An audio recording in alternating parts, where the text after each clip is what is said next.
Happy New Year, everybody. I wanted to take this opportunity before we jump into the program to just talk a little bit about what's so important in the coming year. And for me, it's breath. And that sounds really strange, but with no breath, there's no life. And yogis believe that we're born with a certain amount of breaths. So what we do with that breath is very important. As far as exercising, what we say, what we ingest, it's one of those things that we need to be conscious of. So not in a judging way, but more in a way that benefits us. So if you think of this breath as your spirit, because each breath is unique to each individual. Yours is different than mine is different than somebody else's, and you get the idea. So at the beginning of this year, I want to keep in mind of paying attention to my breath. And maybe I only take 30 seconds a day, which isn't much, just to sit with my breath, clear the thoughts from my head, and breathe. So we're going to do some measured breathing to open up the program and open up the new year. So just bring your hands together. You can fold them, clasp them in front of you. You can put them palms up on your thighs, whatever's more comfortable for you, sitting nice and tall, nice and straight. If you're slouching down in a chair, sit up, and we'll begin now. Close your eyes. And we're going to inhale on 5 and exhale on 5. Inhale, 2, 3, 4, 5. Hold. Exhale, 2, 3, 4, 5. We're going to do 3 more rounds. I'm not going to count them off. You're going to do them on your own. Here we go.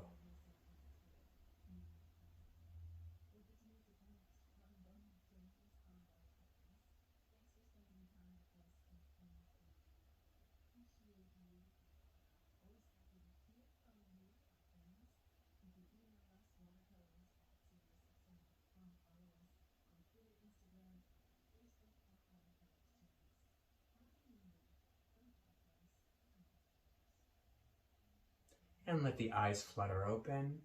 Now that might have felt strange for you because you've never done it before. Maybe you couldn't get out of your head and thought, am I doing this right? Well, there's no right or wrong way to do that, actually. The goal here is just to come to the breath and pay attention to it and see what we can learn from it. See in those moments of silence and paying attention to who the core of our being is, our breath, what we can learn. So in this new year, may we pay attention to the breath. And may it be an abundant one, may it be a healthy one, may it be a joyous one of calmness, peace, and learning something new about yourself every day. Namaste.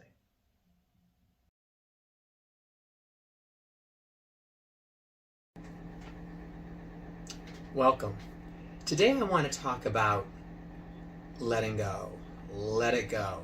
So we're talking about things that don't serve us. So moving into the new year, there are certain people, places, things, maybe addictions that we have that don't serve us. So we need to let it go. And letting go isn't always a bad thing. Sometimes it's a good thing. So in letting go, we allow ourselves also then to relieve some of the anxiety that we feel, because there's not all these shoulds, or maybe some of these things that aren't serving us aren't good for us either. So think about what it is that you can let go in 2022. And now there's an exercise I'd like you to try as well. So I'd like you to draw 2 boxes, one on top of the other. So one up here, one down here, 2 boxes. And I want you to write on the top one before, and on the top of the bottom one after. Okay, so you're gonna have 2 boxes, the before box and the after box. All right. Then what I would like you to do is I'd like you to close your eyes, find a nice comfortable chair to sit in. You can lie down doing this as well. And then you're gonna close your eyes, put your hands on your lap, and you're just gonna come to your breath. Start noticing your breath. And then take a deep inhale in, hold it at the top, and then through the nose, let it all the way out. Now some people like to breathe in through the nose and out through the mouth. I like a more cooling breath. So in yoga we breathe in through the nose and out through the nose. Now I just want you to pay attention to the inhalation and the exhalation. And any place that's in your body that you may feel some tenseness or some rigidity, something that's hard, any place that might be in your shoulders, your jaw perhaps. See if you can pinpoint those areas and just allow the breath to release them and let them go. So we're releasing and letting it go. The tension does not serve us. We're letting it go. So we're closing the eyes and paying attention to the breath.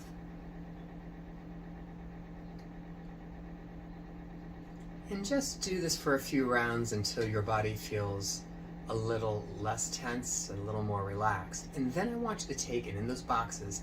I want you to write down, how did you feel before you did the exercise? What was tight? Was your mind maybe racing? Find out where you were. And then after, I want you to write down how you felt afterwards. It might be, I feel great. And if that's the case, amazing. Write that down. So this is just a small exercise that you can do anytime to relieve anxiety, to let things go, breathe into the spaces of the body that are tense, and release them. Let it go.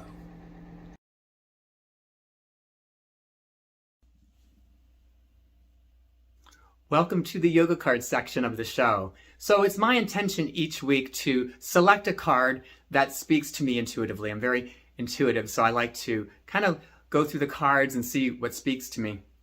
And interestingly enough, this week's card was Balasana, or Child's Pose.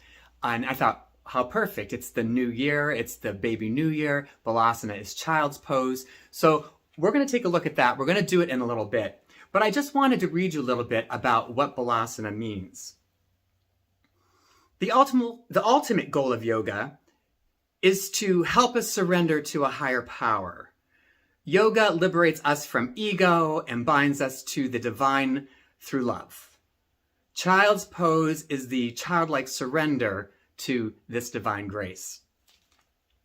So it's a matter of when I say surrender to, sometimes that has a very negative connotation to it. This kind of surrender is getting out of your own way, getting out of your own head, allowing the universe, the divine, however you call this, God, to play a part in it. To say, hey, I could use some help.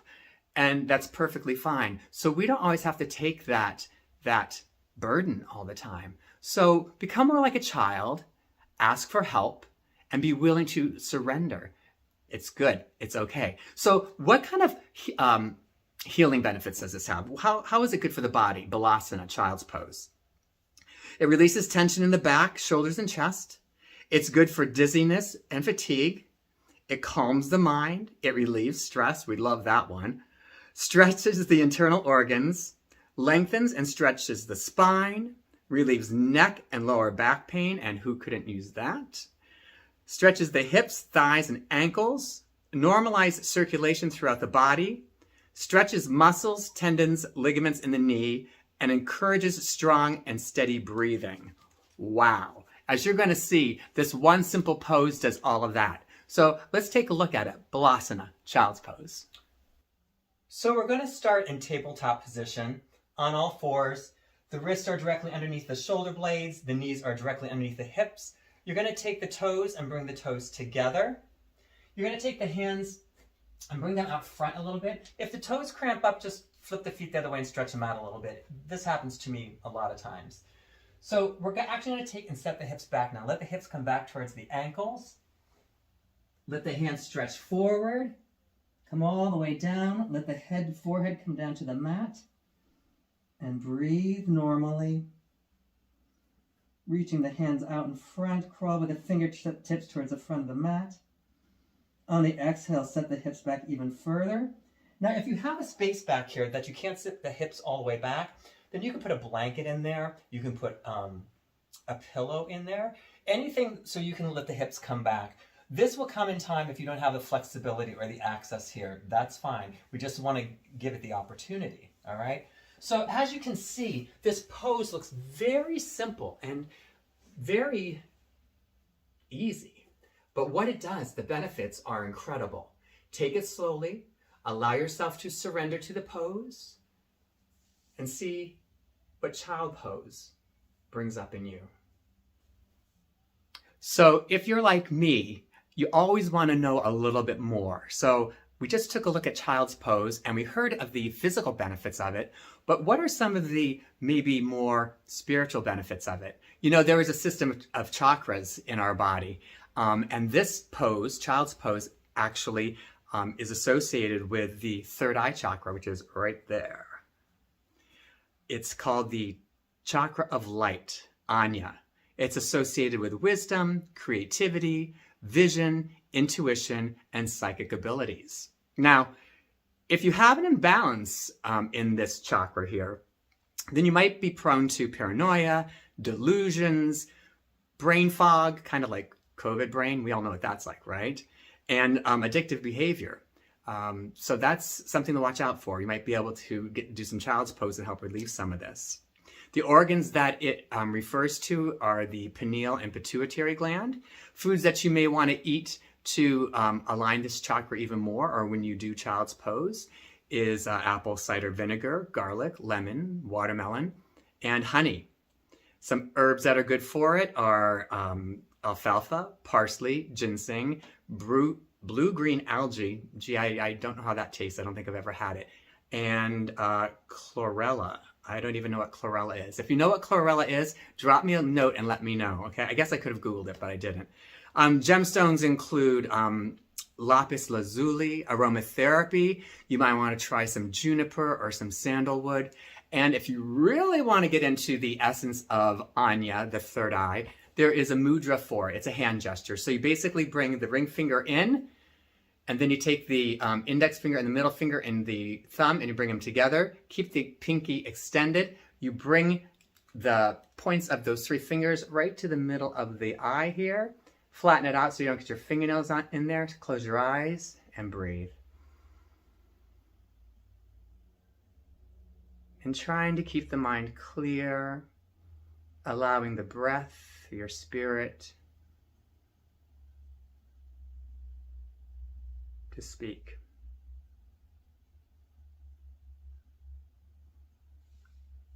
Regardless if you believe in any of that, it's a nice pause. So try it. Step out of your comfort zone. Try something different. Balasana, child's pose, surrender.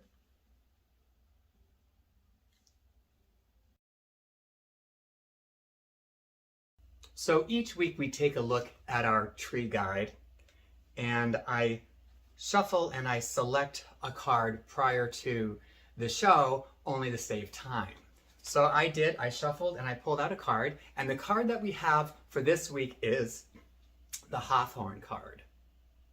So I just wanted to tell you a little bit about the Hawthorn card and what it means. So it's really perfect because the Hawthorn card symbolizes magic. And what could be better this time of the year to really have that as a message for us. So Hawthorn, it says, treat me with caution and give me respect because I am ancient and a powerful tree. My thorns are sharp to give me protection, and wherever I grow is said to mark the entrance to the underground realm of the fairies. Magic. So the hawthorn, with its sharp thorns and intricate network of branches, has been grown as hedging for centuries. It is strongly associated with magic and spiritual cleansing. Its white flowers, born profusely in spring, associate it with the purity of the white goddess. It flowers around May Day, which is also the Celtic festival of Beltane. And it was believed to protect against the witches who are always very active at this turning point of the year. Hawthorn has long been used as an herbal remedy to balance blood pressure and strengthen the heart. So when you receive the card of the hawthorn, it means that the world is full of miracles if you have eyes to see them. Connect with the magic of your own senses and the power of nature. Rejoice as each new season arrives, savoring it for everything it can offer you. And I think that is so true. Every season has something to offer us. Now that we're in a winter time where it's a little more bleak, we can look at nature a different way and maybe see things that we didn't see before because they were covered up. There's always an opportunity. So take a cue from nature, get out there and be a part of it. And until next time, I'm your tree guide, Clark Cameron. Thank you so much for joining me. Until next time, may you have a quiet mind, may you have an open heart, and may you have a joyous spirit. I bow to the light in each one of you. Namaste.